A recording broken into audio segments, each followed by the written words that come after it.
Hello there, beautiful morning to you, and thank you so much for joining me. Welcome to another exciting and informative episode of the Agribusiness Weekend Show right here on Corporate Farmers Media. Now, if you haven't subscribed to our YouTube channel yet, and you haven't followed us on all our social media platforms yet, it means you're not getting enough gist that Corporate Farmers Media puts out there. Do want to follow us on all our social media platforms and subscribe to our YouTube channel so you'll be first to get prompt updates whenever anything pops up on the platform. Welcome to the show. I'm Joy Labaramusamujane.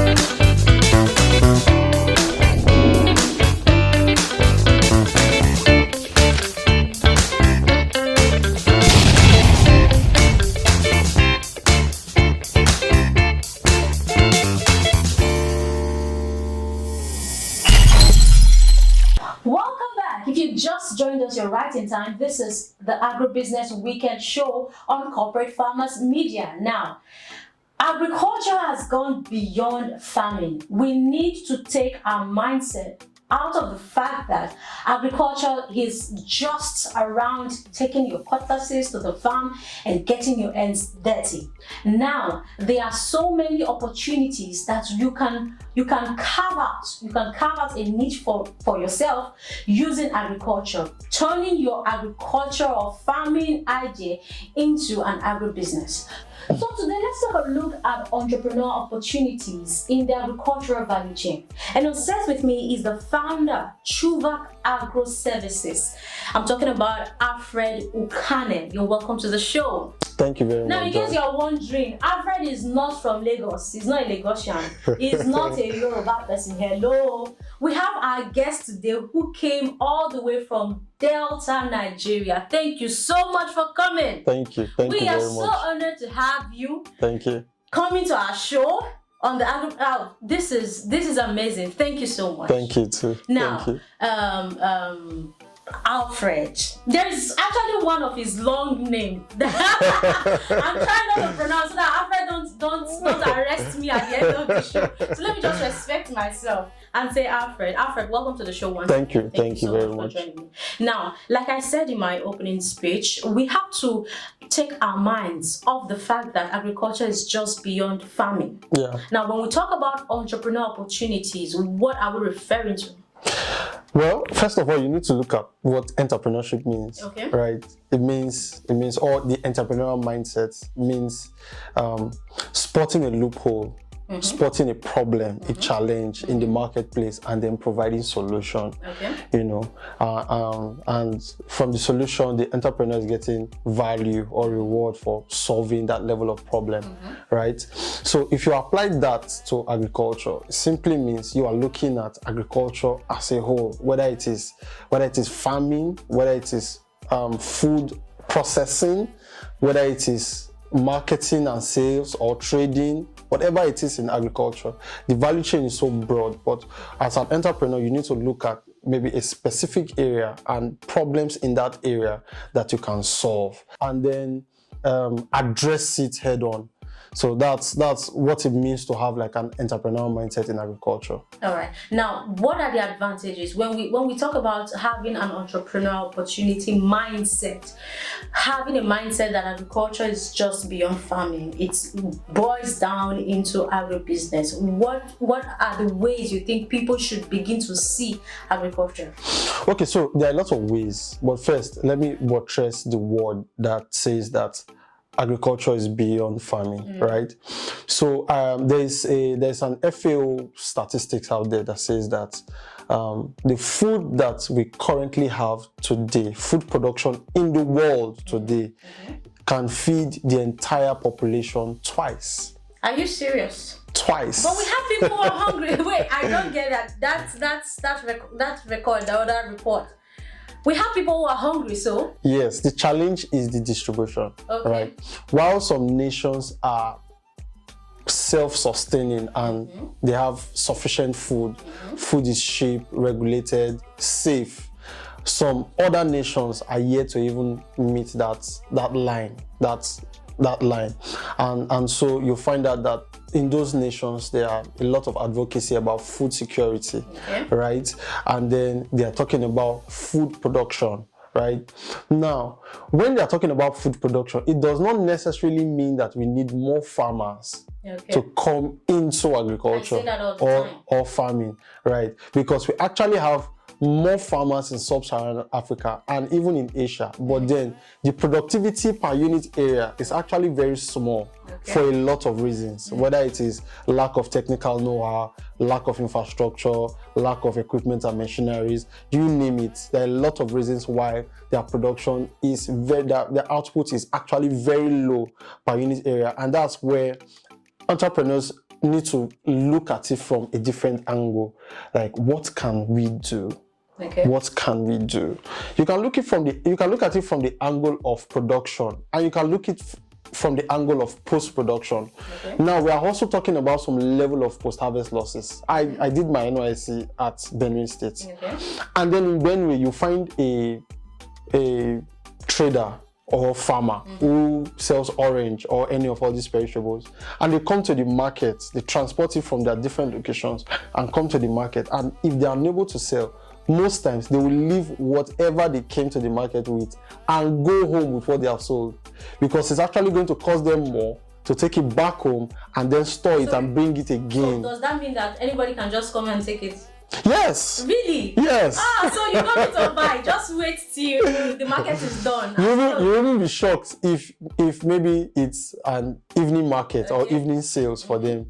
You'll be surprised that the trader or the farmer is giving you more than what you bargained for, because they actually do not want to take it home. That's some level of post-harvest losses. So entrepreneurs need to look at it look at the problems in farming, look at the problems in marketing and sales, look at the problems in food processing. What can we do?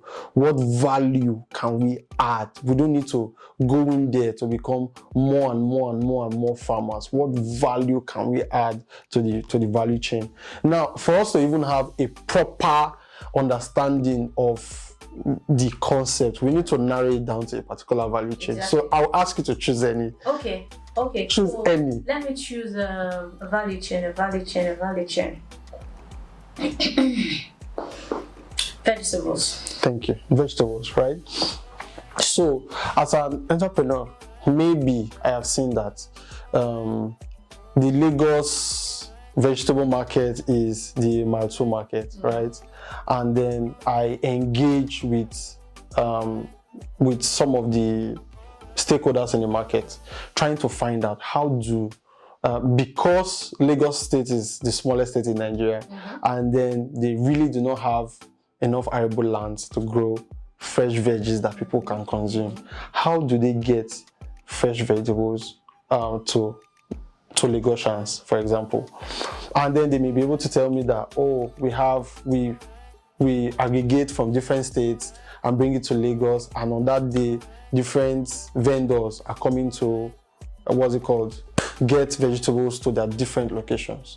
Then I may begin to think that if I engage with those people, like I visited, sorry for the digression, I visited a supermarket, and I found out that some of the vegetables that they have through life, like this visit, some of the vegetables that they have, they were withering on their shelf, right? So I saw it, and then as an entrepreneur, we begin to think that maybe it's time to do dried vegetables. Okay.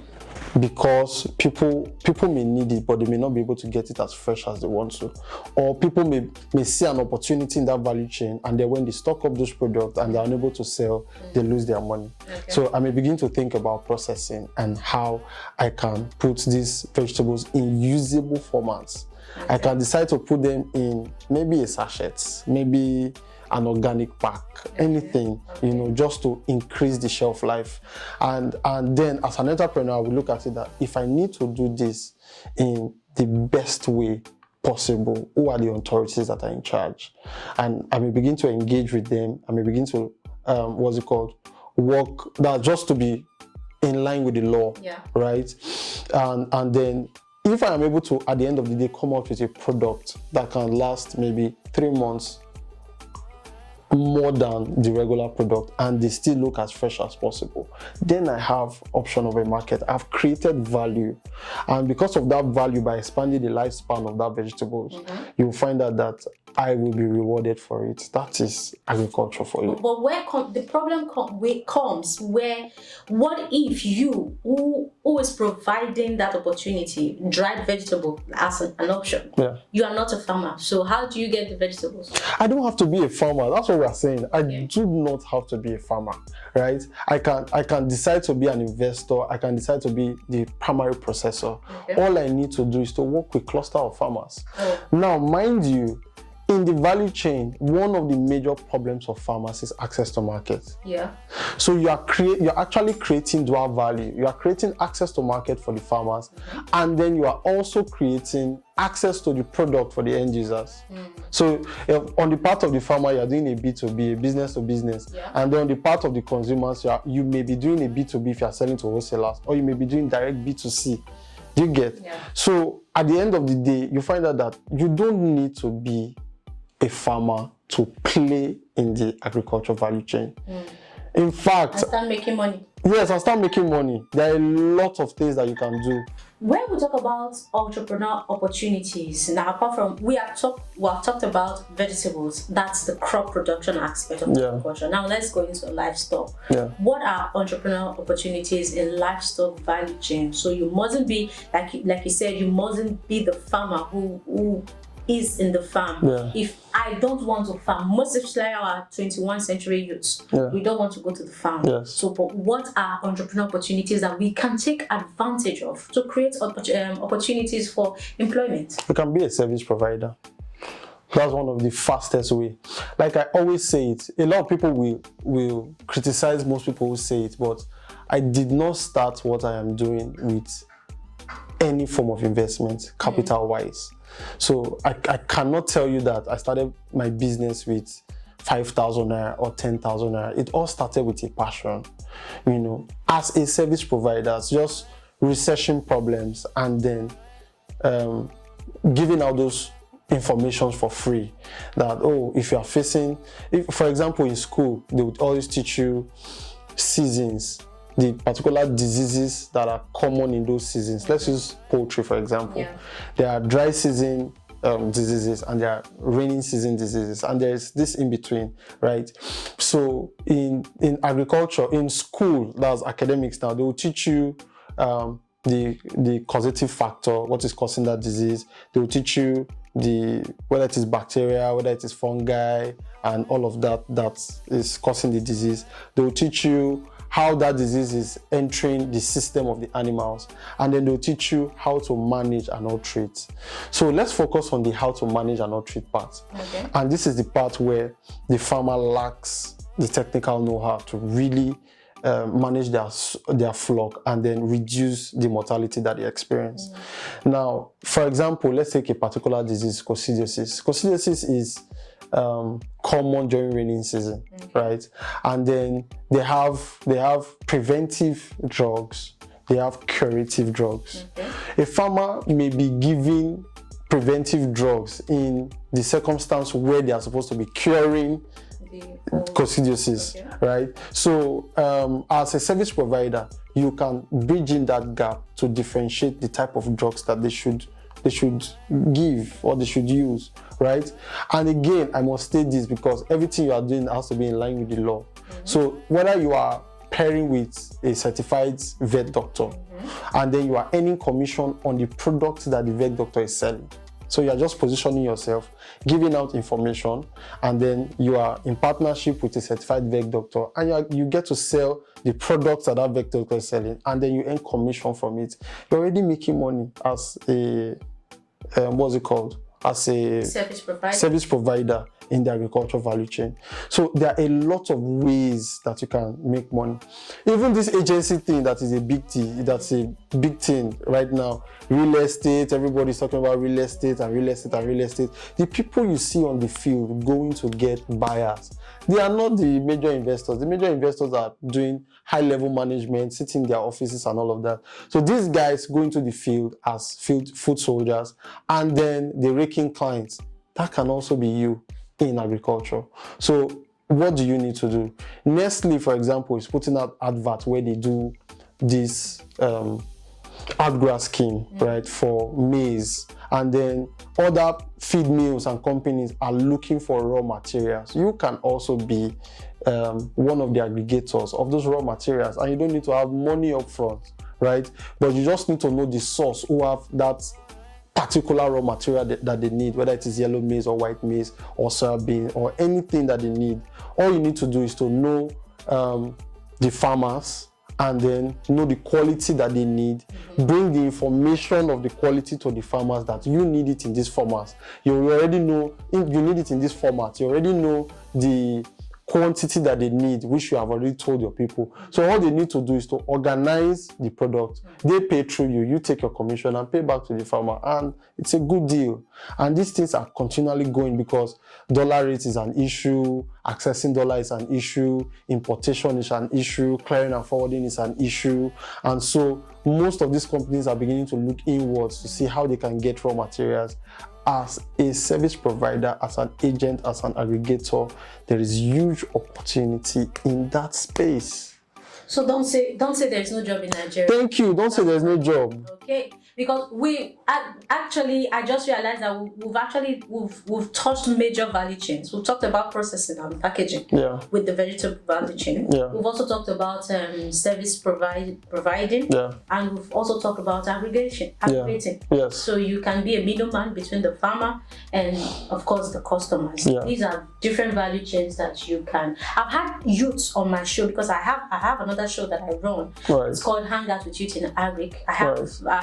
I've brought youths on my show who they are not farmers. They are just the middleman between the farmer and the customer. So they take the farmer's produce, process it, rebrand it, package it, and then sell it to the farmers. Thank you. So now we can have I don't know how they call it. This kuli alata, what they call it in Lagos.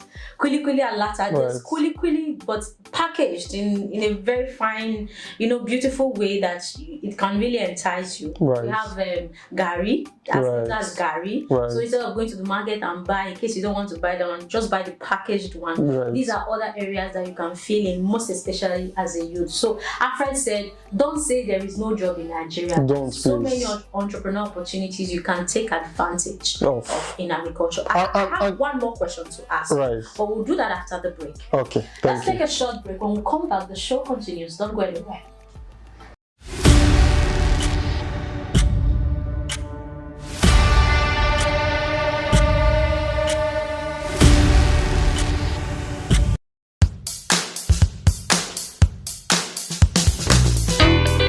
Hello everyone, my name is Oluwa Damlawe, founder of Didi Farms.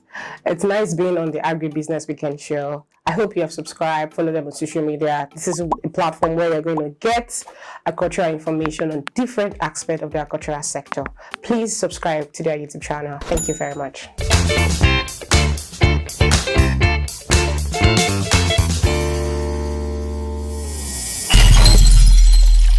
Welcome back. This is the Agribusiness Weekend show, and Alfred is still on set. Thank you so much for staying with us. Thank you. I must say you're doing amazingly well.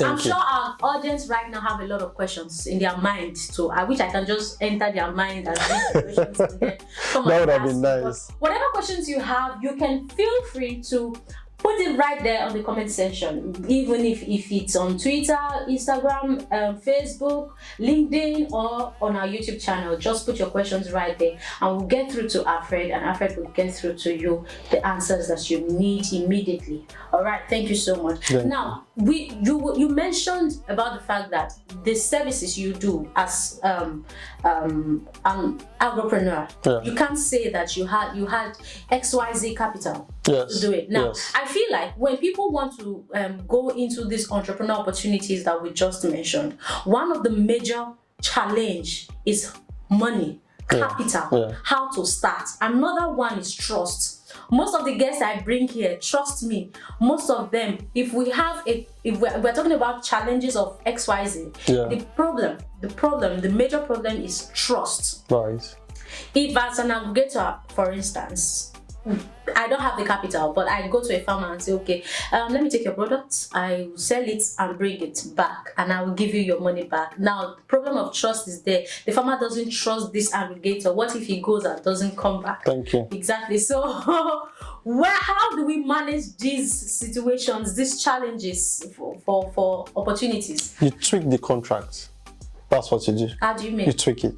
So, funny enough, I've experienced these things on the field firsthand, right? Where you go and meet a farmer whose hands have been beaten before by jobbers, and they come, they take their products, they go, and they don't get to hear from them again. Phone number not going, they don't know their offices. They have just been scammed. By that time, the line will not be reachable. They have just been scammed, exactly. right?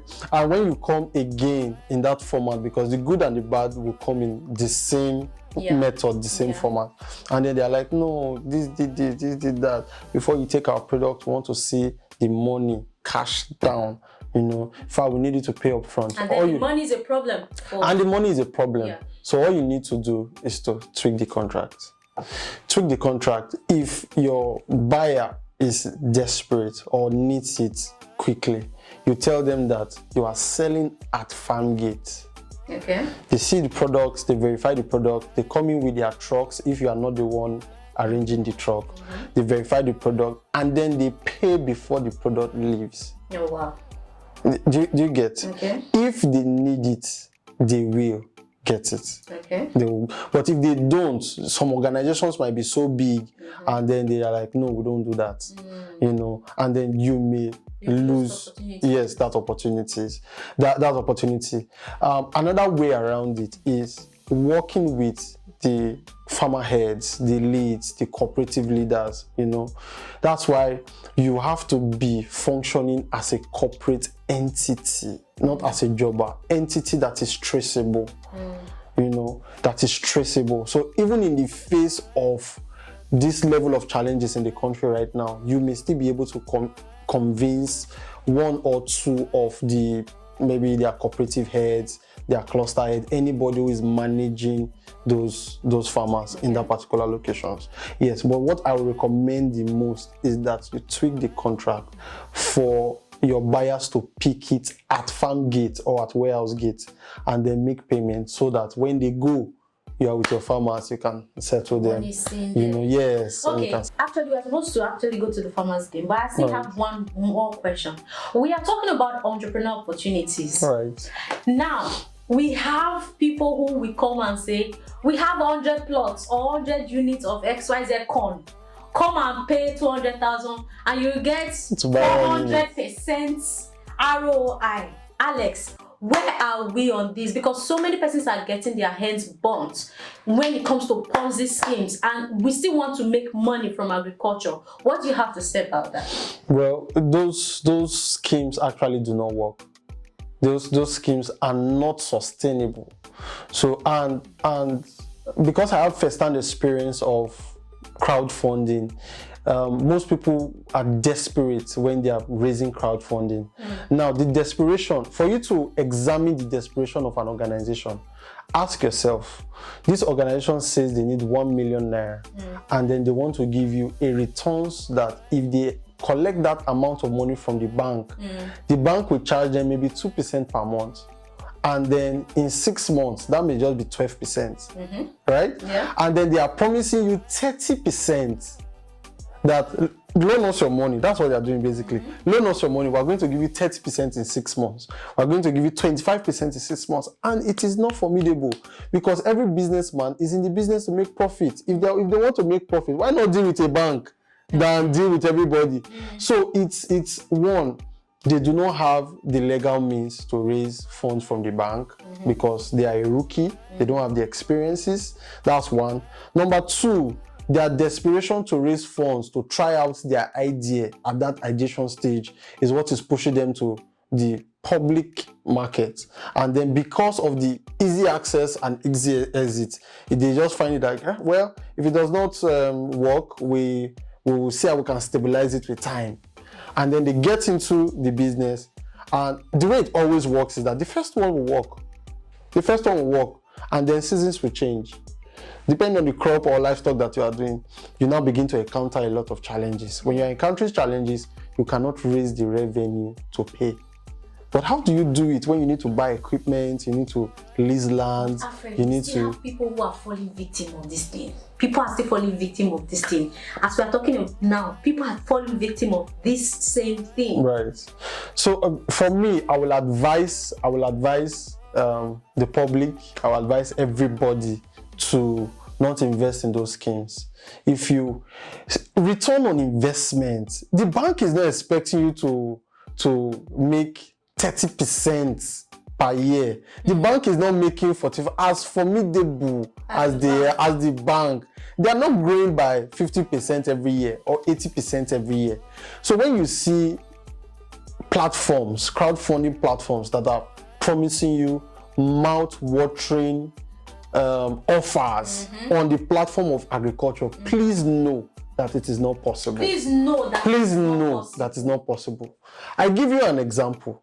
Return on investment for aquaculture or return on investment for maize is not 100%. Like they say it, that if you plant one corn in the ground, it will grow 2 cobs. It's not 100%. It means that if we invest, if we invest 1 million naira in aquaculture, for example, we are going to be making around 15% or less, way less. Sometimes, because of the economy and the hiking price, it may be as low as 9%. And because it's as low as 9%, where will this person see 30% that they want to pay you? And they don't want to close shop in the business. We're also talking about factors of production. And yes, and all of those factors that we need to put in place. So it is not formidable running agriculture and promising those mouth-watering juice. Okay, farmers are crying that they want their loans to be 9%. Why? It's because of the return on investment. The return on investment may be 12%, 13%, and then they are telling you they want to pay 9% out of it so that they will still have something to take home. So when you see a platform that is promising you 30% and 50% and 25%, please know that it is not possible. Yes. We are not saying that there's a means they will do it like this. It is just not People want possible. to double their money. Put in 200,000 and get 200,000. That's gambling. That is a Ponzi. Exactly, thank you. That's gambling. That is a Ponzi scheme, and it doesn't work that way for agriculture. So don't let anybody deceive you. Now, Alfred, one more question. Thank you. Now, entrepreneur opportunities. We have people who actually did not study agriculture in school. Yes. So if we are saying that there is a niche for everyone that people can carve out for themselves in agriculture, what if I didn't study agriculture in school? I don't know anything about agriculture. How do I get to play? See, agriculture is too broad. It's the mother of all other career, right? And now I want to give you an analogy using the oil sector. Now we see everybody shouting, oil sector is this, oil sector is booming, things are working. It's because the government and investors have invested so much on the sector that has created a platform that everybody is enjoying from upstream to downstream. If we narrow that to agriculture, you'll find that, let's say I'm a medical doctor, right? I can decide to create a product plan, an offer that is treating farmers on site. So if there's casualty, if you sign up as a farmer, if there's casualty in your farm for this and that, we can actually get through to you as long as you dial this code or you fill this app or you do something. As an insurance company, you can decide to do a life assurance plan and all of those things for farmers, just like you are creating a product for low-income earners, right? The same thing can also happen even in real estate. You can decide to say, okay, in these rural areas, we're going to build low-cost housing and then get this amount of product from you over the span of years. That's real estate. In engineering, one of the basic problems we have with maintaining machines, tractors, and all of those things, you'll find out that if I'm an engineer, for example, and I have the concept on how to build things, even if I have not experienced the first-hand knowledge on how to build maybe a simple farm implement. Just by importing one and seeing how it works, I can actually create one. I can simulate something that is very easy to operate in our own local environment. So as an engineer, you can function there. As an accountant, you can help them count their money. One of the person that studied theater arts. Theater arts, you can help us create a drama, a story that can reach out to farmers who are not learned.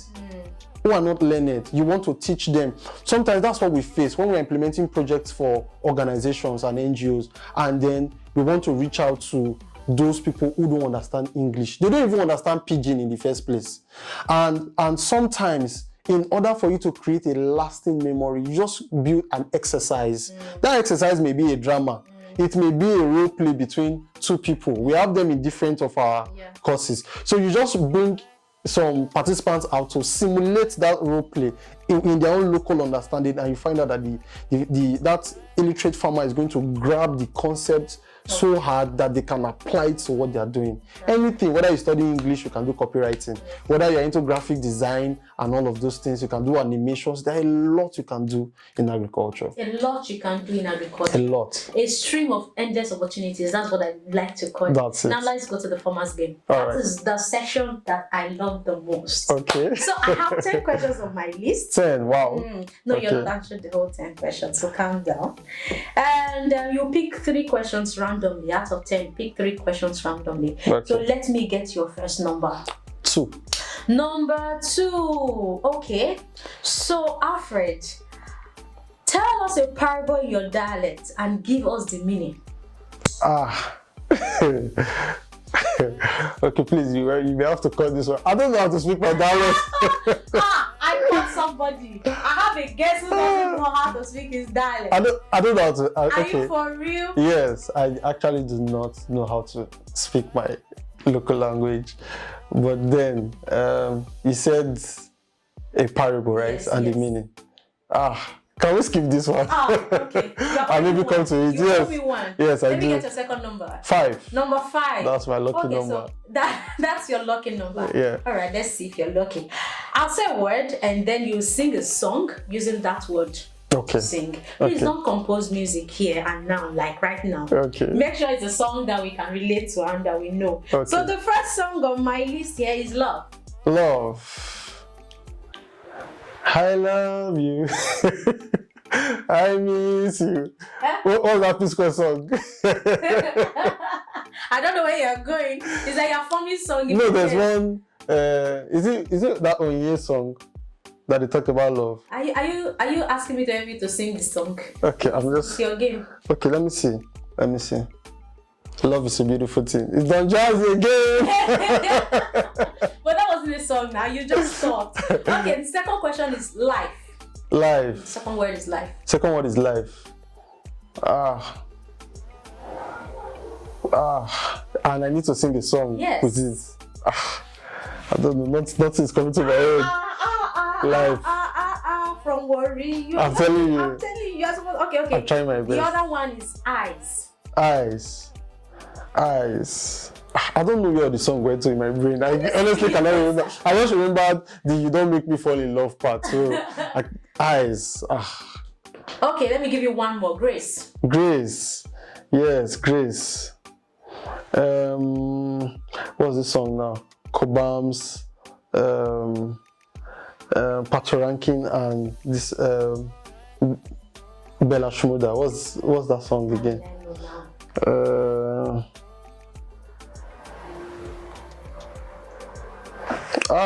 Obviously, my guest is experienced singer's block. That's what we call this. I'm telling singer's you. block. Okay, let me get your last number.